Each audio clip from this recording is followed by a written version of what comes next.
जय श्री कृष्णा। आज हम सुनेंगे एकादशी के दिन पुत्रदा एकादशी की व्रत कथा। एक बार श्री कृष्ण से युधिष्ठिर जी कहने लगे, हे भगवान, मैंने सावन मास के पक्ष की कामिका एकादशी का सविस्तार वर्णन सुना। अब आप मुझे सावन शुक्ल एकादशी का व्रत का नाम बताइए और उसका महत्व क्या है, कृपा करके कहिए। मधुसूदन कहने लगे कि इस एकादशी का नाम पुत्रदा एकादशी है। इस एकादशी को पवित्रा एकादशी के नाम से भी जाना जाता है। पुत्रदा एकादशी व्रत करने वाले व्यक्ति को पूजा के बाद सावन पुत्रदा एकादशी व्रत की कथा जरूर सुननी चाहिए। ऐसा करने से व्रत पूर्ण होता है और मनोकामनाएं पूरी होती हैं। मधुसूदन कहने लगे, तो आइए मैं अब आपको पवित्रा एकादशी की व्रत कथा सुनाता हूँ। ध्यानपूर्वक सुनना। द्वापर युग के आरंभ में महिषामती नाम की एक नगरी थी, जिसमें महिजित नाम का एक राजा राज किया करता था। लेकिन पुत्रविहीन होने के कारण राजा को राज्य सुखदायक नहीं लगता था। उनका मानना था कि उनके संतान ना हो, उनके लिए ये लोक और परलोक दोनों ही दुखदायक होते हैं। पुत्र सुख की प्राप्ति के लिए राजा ने अनेक उपाय किए, परंतु राजा को पुत्र की प्राप्ति नहीं हुई। वृद्धावस्था आते देखकर राजा ने प्रजा के प्रतिनिधियों को बुलाया और कहा, हे प्रियजनों, मेरे खजाने में अन्याय और उपार्जन किया धन नहीं है। न मैंने कभी देवताओं का और ब्राह्मणों का धन छीना है। किसी दूसरे की धरोहर भी मैंने नहीं ली। प्रजा को पुत्र के समान पाला है। मैं अपराधियों को पुत्र तथा बंधुओं की तरह दंड देता रहा हूँ। कभी किसी से घृणा नहीं की, सबको समान माना है। सज्जनों की सदा पूजा करता हूँ। इस प्रकार धर्मयुक्त राजा करते हुए भी मेरे पुत्र नहीं है, सो मैं अत्यंत दुख पा रहा हूँ। इसका क्या कारण है?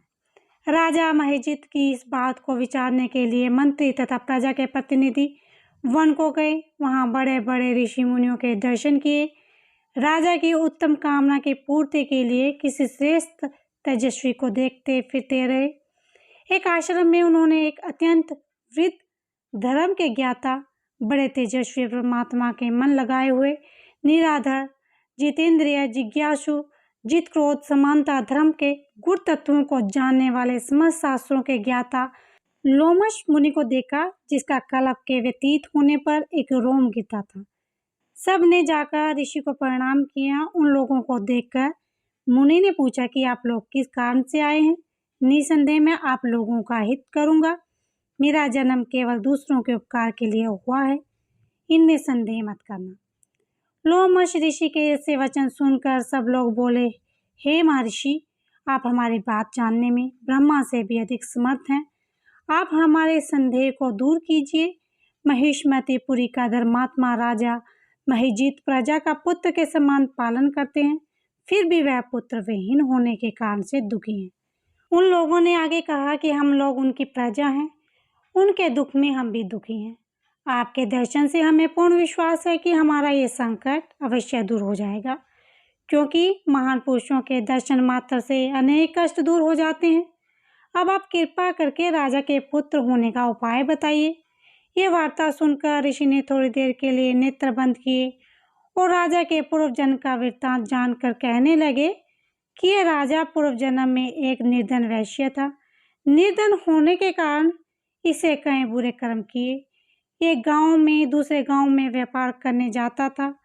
एक समय जेठ मास के शुक्ल पक्ष की द्वादशी के दिन मध्य के समय, जब ये 2 दिन से भूखा प्यासा था, एक जलाशय पर जल पीने गया। उसी स्थान पर एक तत्काल ब्याही हुई प्यासी गौ जल पी रही थी। राजा ने उस प्यासी गाय को जल पीते हुए हटा दिया और स्वयं जल पीने लगा। इसीलिए राजा को ये दुख सहना पड़ा। एकादशी के दिन भूखा रहने से वह राजा हुआ और प्यासी गौ को जल पीते हुए हटाने के कारण पुत्र वियोग का दुख सहना पड़ रहा है। ऐसा सुनकर सब लोग कहने लगे कि हे ऋषि, शास्त्रों में पापों का प्रायश्चित भी लिखा है। ऐसा कोई उपाय बताए जिससे राजा का ये पाप नष्ट हो जाए। लोमश मुनि कहने लगे कि सावन शुक्ल पक्ष की एकादशी को, जिसे पुत्रदा एकादशी भी कहते हैं, तुम सब लोग व्रत करो और रात्रि को जागरण करो, तो इस राजा का यह पूर्व जन्म का पाप नष्ट हो जाएगा, साथ ही राजा को पुत्र की प्राप्ति होगी। लोमश ऋषि के ऐसे वचन सुनकर मंत्रियों सहित सारी प्रजा नगर को वापस लौट आई। और जब सावन शुक्ल पक्ष एकादशी आई तो ऋषि की आज्ञा अनुसार सबने पुत्रदायी एकादशी की व्रत कथा और जागरण किया। उसके पश्चात द्वादशी के दिन उसके पुण्य का फल राजा को दिया गया। उस पुण्य के प्रभाव से रानी ने गर्भ धारण किया और प्रसव काल समाप्त होने पर उसके एक बड़ा तेजस्वी पुत्र उत्पन्न हुआ। इसीलिए हे राजन, इस सावन शुक्ल एकादशी का नाम पुत्रदा पड़ा। अतः संतान सुख की इच्छा हासिल करने वाले इस व्रत को अवश्य करें।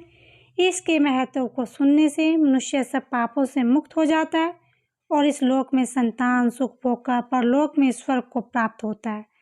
बोलो जय श्री हरि की, बोलो विष्णु भगवान की जय।